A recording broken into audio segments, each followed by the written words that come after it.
You'll sometimes hear people speak about whole brainedness, like a left brain, right brain, like whole brainedness.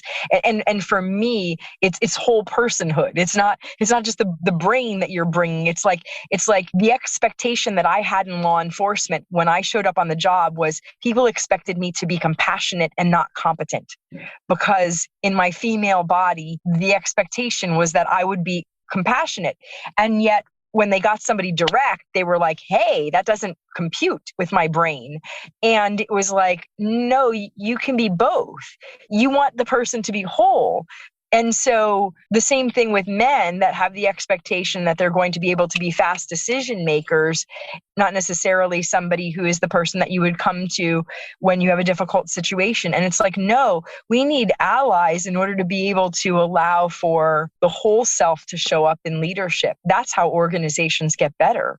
If you are not investing in people and giving people opportunities to individually grow and learn within their own personal leadership, if you do not have a culture where you're allowing that, I don't care how many trainings you give people on psychological safety or how much you use it as a buzzword, it ain't going to work. Like individually, people have to come to their own level of safety before they can engage in a space and create it for others.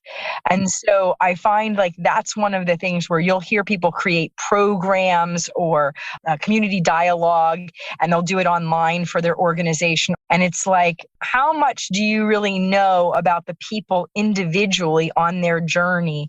Because if they are not in a place to do that, that's when stuff comes out in a way that can be damaging to someone. What I believe is one of the greatest areas of leadership happens to be empathy, to be a great leader. And the 3 elements of courageous leadership, which is like the 1%, the best of the best of the best, they've got vision and vulnerability and voice dialed in. Their vision is unlocked by clarity. And there's a lot of people who aren't clear about who they are, what they want, or why it matters.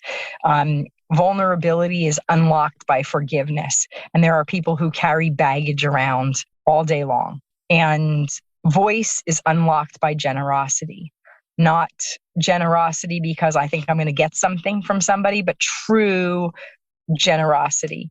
And all of that, when you're deeply empathetic, you have a heart for people. You used the word human, better human.